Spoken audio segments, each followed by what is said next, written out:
Hi friends, ఈరోజు ఒక topic మాట్లాడుకుందాం. ఏంటంటే కొన్ని వారాల క్రితం నేను పెద్దవాళ్ళు అయిన తర్వాత హెల్త్ బాగాలేకపోతే కూడా ఒంటరిగా ఉండాలా అని చెప్పేసి ఒక వీడియో చేశాను. దానికి చాలామంది మంచిగా రెస్పాండ్ అయ్యారు. కొంతమంది పాపం వాళ్ళ బాధని ఎక్స్ప్రెస్ చేశారు కామెంట్స్ రూపంలో. అలాంటి వాళ్ళు కొంతమంది ఏం చేశారు అంటే, మేడం మా మదర్ వచ్చినా కానీ మాతో అసలు కలవదు, నా భార్యతో ఎప్పుడు ప్రాబ్లమే, తను ఎప్పుడు కామెంట్ చేస్తుంటుందని.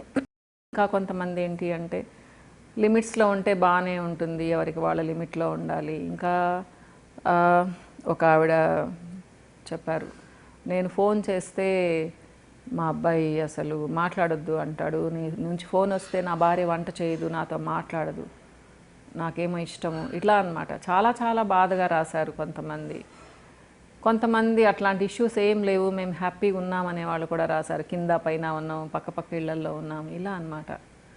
సో మనుషులం కదమ్మా, రకరకాల ఎమోషన్స్, పాజిటివిటీ నెగిటివిటీ డిఫరెంట్గా ఉంటుంది. కానీ మన కుటుంబ వ్యవస్థ మనం మర్చిపోతున్నాం. అది కష్టం అనిపిస్తుంది నాకు. ఒక కుటుంబం అంటే పెళ్ళి కాకముందు వరకు, అమ్మాయి పెళ్ళి కాకముందు వరకు అమ్మ నాన్న అక్క చెల్లెలు అన్నదమ్ముళ్ళు.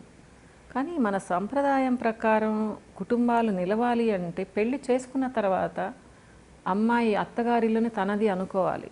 మీరు ఏమన్నా కామెంట్ పెట్టండి. సో ఎలా అనుకుంటాము, మా అత్త నాదే ఇల్లు అంటది అట్లని, అది ఆవిడ మూర్ఖత్వం. కానీ పెళ్ళి చేసుకున్న తర్వాత అమ్మాయిల హక్కు అత్తగారిల్లు, అలా ఫీల్ అవ్వాలి. కానీ అలా కొంతమందే ఫీల్ అవుతారు, ఎందుకంటే అక్కడ కండిషన్స్ అలా ఉండవు. అవి మనం చాలాసార్లు మాట్లాడుకున్నాం. అలా ఫీల్ అయ్యేటట్టు చేయగలిగితే అత్తకు నమస్కారం పెట్టచ్చు, అంతే కదమ్మా, అంత మంచిగా చూసుకుంటున్నందుకు. అప్పుడు ప్రాబ్లమ్సే లేవు, అసలు ఈ టాపిక్స్ మాట్లాడుకోవాల్సిన అవసరమే లేదు మనకి. కానీ ఏమైపోతుందంటే, పెళ్ళి చేసిన తర్వాత ఆ మదర్కి ఆ పొసెసివ్నెస్ ఎక్కువైపోయేసి ప్రతి దాంట్లో ఇన్వాల్వ్ అవుతారు కొంతమంది. పాపం కోడలు ఏం చేసినా తప్పే. ఒక కూర చేస్తే నేనైతే ఇలా చేసుకునేదాన్ని, మా వాడికి ఇలానే ఇష్టము అంటారు. ఆ అమ్మాయి ఒళ్ళు మండిపోతుంది. అక్కడ కష్టపడి చేసింది మా. ఇప్పుడు అమ్మాయిలు ఎవరు ఖాళీగా లేరు, జాబ్ చేసుకుంటూ ఉన్నారు. జాబ్ చేసే అమ్మాయి కష్టపడి ఒక కూర చేసిందంటే గొప్పే. ఎక్కడి నుంచో తెచ్చి ఆన్లైన్లో తెప్పించి పెట్టకుండా ఇంట్లో ఒక కూర చేసిందంటే కామ్గా తినాలి. అందులో అలవాటు లేనప్పుడు, కొత్తగా పెళ్ళైనప్పుడు కొంచెం అప్రిషియేట్ చేస్తే అమ్మాయికి కూడా చాలా సరదాగా ఉంటుంది. నెక్స్ట్ ఇంకేదన్నా చేద్దామని. ఇప్పటికి కూడా చాలామంది అమ్మాయిలు వంటలు చేద్దామనే ఉంటారు మా, ఎవరో తప్పితే. అబ్బాయిలు కూడా ఉంటారు చాలామంది వంటలు చేయాలని చెప్పేసి. కానీ అబ్బాయిల గురించి మనం మాట్లాడుకోవడం లేదు కదా, అమ్మాయిల గురించి మాట్లాడుతున్నాం. ఎప్పుడైనా ఒక పొగడ్త, చిన్న కాంప్లిమెంట్ కూడా ఆ అమ్మాయిని చాలా సంతోషంగా ఉండేటట్టు చేస్తుంది. కానీ ఎంతమంది అత్తగారులు మనం అలా చేస్తున్నాం చెప్పండి? ఒకవేళ దాంట్లో ఉప్పు తక్కువైనా, కారం తక్కువైనా, చాలా బాగా చేసావమ్మా అంటే మా సొమ్మేం పోతుందమ్మా. తర్వాత చిన్నగా చెప్పచ్చు. ఆ అమ్మాయి తిన్నప్పుడు ఆ అమ్మాయికే తెలుస్తుంది, పాపం అత్తమ్మ ఇలా ఉన్నా కానీ అడ్జస్ట్ అయిపోయారని. మన వెంటనే నేను అత్తగారింటికి వచ్చినప్పుడు నేను ఇట్లా చేసేదాన్ని, ముందే నేర్చుకున్నాను, అట్లా చేశాను అంటే వాళ్ళకి ఒళ్ళు మండిపోతుంది. ఇలా అవర్షన్ పెంచుకుంటారు మా కొంతమంది అమ్మాయిలు. అత్తగారు నన్ను ఇట్లున్నారని. వాళ్ళు పక్కకి వెళ్ళిన తర్వాత అత్తగారంటే అసలు పడదు. హస్బెండ్ మాట్లాడితే ఆయనతో మాట్లాడరు, అలుగుతారు. అన్నం చేసి పెట్టి కామ్గా ఉంటారు. నాకు చాలామంది తెలుసు ఇలాంటి వాళ్ళు. కానీ సరదాగా ఉంటాయి, మనకు సరదాగా ఉంటాయి, కానీ పాపం ఇంట్లో చాలా ప్రాబ్లమ్స్ ఉంటాయి. సో ఎప్పుడు కూడా ఒక కమ్యూనికేషన్ అనేది ఈజీగా ఉండాలి, పాజిటివ్గా ఉండాలి, ముఖ్యంగా అత్తకి కోడలికి. అప్పుడు కొడుకు సఫర్ అవ్వడు. కొడుకులు కూడా ఏం చేస్తారు, మా హస్బెండ్స్ కూడా పెళ్ళైన కొత్తల్లో అమ్మాయిలు వంటలు చేస్తే మా అమ్మ భలే చేస్తుంది అంటే అమ్మాయికి ఎట్లా కాదన్నా కానీ కొంచెం నొచ్చుకుంటుంది అమ్మాయి మనసు కదా. చాలామంది ఇలా అంటే ఒక కాంప్లిమెంట్ ఇద్దాము అనే కాన్సెప్ట్తో ఉండరు మా. అది ఎందుకని రాదు. ఒక మనిషిని మనం నిజంగా అప్రిషియేట్ చేస్తే వాళ్ళకి చాలా పాజిటివ్నెస్ వస్తుంది. దాన్ని మన మీద కూడా చూపిస్తారు. ఎప్పుడు కామెంట్ చేయడము, నీ మొహన్లే అనడము, మా అమ్మ ఇలా చేసింది అంటాము, మా అక్క ఇలా చేసింది అనడము, నా చెల్లెలు ఇలా చేసింది అంటాము. సో అంతా కలిసి అమ్మాయిని వేరుగా చేసినట్టు అమ్మాయి ఫీల్ అయిపోతుంది. ఒకప్పుడు చాలా అడ్జస్ట్ అయ్యే మెంటాలిటీ ఉండేది మా. సో నేను ఇంక అడ్జస్ట్ అవ్వాలి, పెళ్ళయింది కాబట్టి వీళ్ళతో ఉండాలి అనే మెంటాలిటీతో వచ్చేవాళ్ళు అమ్మాయిలు. అప్పుడు అంత సఫర్ అయ్యేది లేదు. కానీ ఇప్పుడు వాళ్ళు కూడా ఇండిపెండెంట్గా ఉన్నారు. వాళ్ళు బ్రహ్మాండంగా సంపాదిస్తున్నారు. ప్లస్ ఒక్క అమ్మాయి అయితే అమ్మాయిని ఇక్కడ పెట్టుకొని పెంచుకుంటున్నారు అమ్మా నాన్నలు.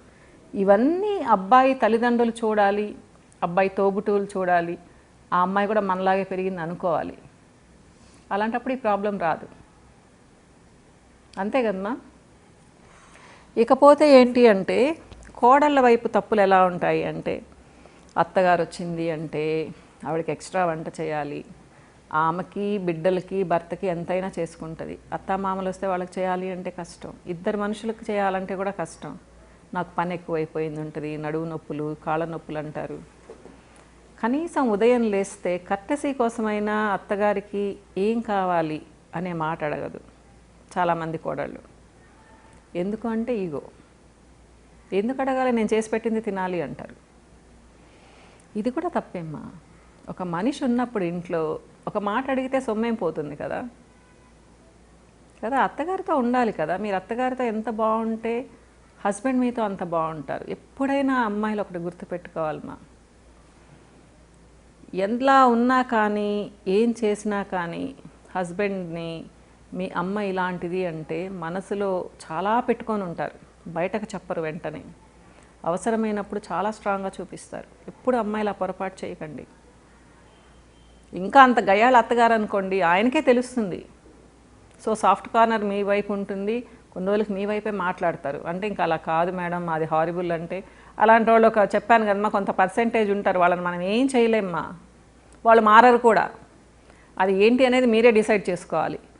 కానీ ఎప్పుడైతే హస్బెండ్ అమ్మది తప్పు అనుకుంటాడో భార్య వైపే వస్తాడమ్మా. అలా కాకుండా భార్య వేరేగా ఉంది అంటే సాఫ్ట్ కార్నర్ మొత్తం అమ్మ వైపు వెళ్తుంది, అమ్మ మీద ప్రేమ ఇంకా ఎక్కువ అవుతుంది. కాబట్టి తెలివిగల అమ్మాయిలైతే అత్తగారిని కూడా తెలివిగా హ్యాండిల్ చేయాలి. హ్యాండిల్ చేయాలనే పదం తప్పు. అత్తగారిని జాగ్రత్తగా చూసుకోవాలి. మీరేమీ 10 వంటలు చేసి పెట్టాల్సిన అవసరం లేదు. ఒక వంట ఆవిడని అడిగి, అత్తమ్మ ఏం చేయాలి ఈరోజు, లేదా మనుషులు ఉన్నారు అంటే అత్తమ్మ మీరు చెప్పండి అంటే సంతోషం ఆవిడకి. ఆ ఏజ్లో అంతకంటే కోరుకోరు మా వాళ్ళు. నా కోడలు నన్ను అడిగి చేస్తుంది, అదొక తృప్తి. పెద్దవాళ్ళు అయిన తర్వాత అదే మెంటాలిటీతో ఉంటారు. ఏది పెద్ద పెద్ద కోరికలు ఏమి ఉండవు, చిన్న చిన్న కోరికలు. అది కోడళ్ళు తెలుసుకోవాలి. అత్తమ్మ ఈరోజు ఈవినింగ్ ఏం చేసుకుందాము, మీకు ఏమి ఇష్టము, ఏం స్వీట్ చేసి పెట్టమంటారు. అప్పుడప్పుడు ఇలాంటివి అడిగారు అంటే చాలా బాగుంటుంది. మా ప్రాబ్లమ్స్ ఎక్కడ వస్తాయి చెప్పండి, అత్తగారికి కూడా ప్రేమ పెరుగుతుంది. మీరు అనొచ్చు మేడం మీరు చాలా చాలా క్యాజువల్గా చాలా చక్కగా చెప్తూ ఉన్నారు, ఇళ్లలో అలాంటివి ఉండవు అని. ఇద్దరి వైపు నుంచి సపోర్ట్ ఉండాలమ్మా. నేను అది చెప్తాను.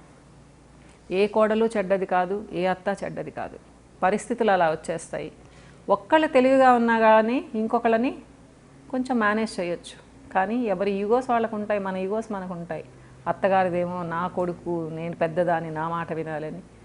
కోడలేమో నేను అన్నీ వదిలొచ్చాను, ఇంత తెచ్చుకున్నాను, ఇంత కష్టపడుతున్నాను, నేను ఎందుకు చేయాలి అనేసి. మన అనుకున్నప్పుడు ఈగోస్ కొంచెం తగ్గించుకోవాలిమ్మా. మీరు అనొచ్చు ఎంతవరకు తగ్గించుకోవాలి అని. Up to some extent. మరీ మీరు దిగజారికి నేల మీద పడమని నేను చెప్పను ఎవరిని. కొంతవరకు అడ్జస్ట్ అవ్వచ్చుమా, తప్పు లేదు. మన వాళ్ళు అనుకున్నప్పుడు తప్పు లేదు. ఒక మాట అనుకున్నా కానీ నెక్స్ట్ డేకి మర్చిపోయి మాట్లాడచ్చు. కానీ దాన్ని ఇలా లాక్కోకూడదు. నేనైతే అది చెప్తాను. లేదు అసలు పడనే పడదు మా ఇద్దరికంటే నిజంగా ఉత్తమం. 2 ఇళ్లల్లో వేరే వేరేగా ఉండడం, అవసరమైనంత వరకే మాట్లాడుకోవడం. కానీ మళ్ళీ చెప్తున్నాను, పెద్దవాళ్ళకి ఎప్పుడైతే ఆర్థిక స్వాతంత్రం ఉంటుందో వెళ్ళి పిల్లల దగ్గర ఉండాలని అనుకోరు. సీరియస్లీ డిపెండెంట్స్గా ఉండకండి మా. ఒక 50 ఏళ్ళు వచ్చేటప్పటికి మీకంటూ ఇంత క్యాష్, మీకంటూ ఒక ప్రాపర్టీ, ఒక చిన్న ఇల్లు, 2 రూమ్లు ఉన్నా కానీ చాలు, మీదంటూ ఉంచుకోండి. అప్పుడు భయం ఉండదుమా. కోడలు కూడా రెస్పెక్ట్ ఇస్తారు, కొడుకు కూడా రెస్పెక్ట్ ఇస్తాడు. సో అది కూడా ఏంటి, మన తాహతుకు మించి వాళ్ళని చదివించకూడదు, తాహతుకు మించి అమ్మాయిలకు పెళ్ళిళ్ళు చేయకూడదు. అంత అప్పులు చేసుకున్నాము అంటే ఎవరు రెస్పెక్ట్ ఇవ్వరు. చాలా హారిబుల్గా ఉంటుంది పెద్దవాళ్ళు అయిన తర్వాత పరిస్థితి. సో ఇది ఇలా మాట్లాడుకుంటూ ఉంటే ఎంతసేపు అయినా మాట్లాడుకోవచ్చు. ఎందుకంటే తప్పనేది చాలాసార్లు 2 వైపులా ఉంటుంది. కానీ ఒకవైపు చాలా ఎక్కువ ఉండొచ్చు, ఒకవైపు చాలా తక్కువ ఉండొచ్చు. పాపం ఒక్కొక్కసారి ఏమీ తప్పు లేకపోయినా కానీ అనవసరంగా వాళ్ళని బ్లేమ్ చేస్తారు అందరూ. ఏదేమైనా కానీ ఒక కుటుంబంలో ఉండాలి, అంతా బాగుండాలి అంటే అడ్జస్ట్మెంట్స్ అనేవి తప్పనిసరి, సాక్రిఫైజెస్ కూడా తప్పనిసరి. కానీ అది ఈ రోజుల్లో మనం మర్చిపోతున్నాం కదా, అడ్జస్టే అవ్వడం లేదు. ఆ పాయింట్ దగ్గరే మనం చాలా పెద్దవాళ్ళం కూడా మనం అడ్జస్ట్ అవ్వడం లేదు. ఇంకా సాక్రిఫైజుల సంగతి ఏంటిమ్మా? బిడ్డల కోసం ఏదన్నా చేస్తాం కానీ కోడల కోసం అయితే అసలు ఏం చేయదు. జాగ్రత్తగా ఉండండి. సో ఇలాంటి విషయాలు మనం గుర్తుపెట్టుకుంటే కోడళ్ళు కూడా మనతో మంచిగా ఉంటారు, అత్తలు కూడా మనతో మంచిగా ఉంటారు. కాదంటారా? చెప్పండి మా, కామెంట్స్లో పెట్టండి. బాయ్ మా.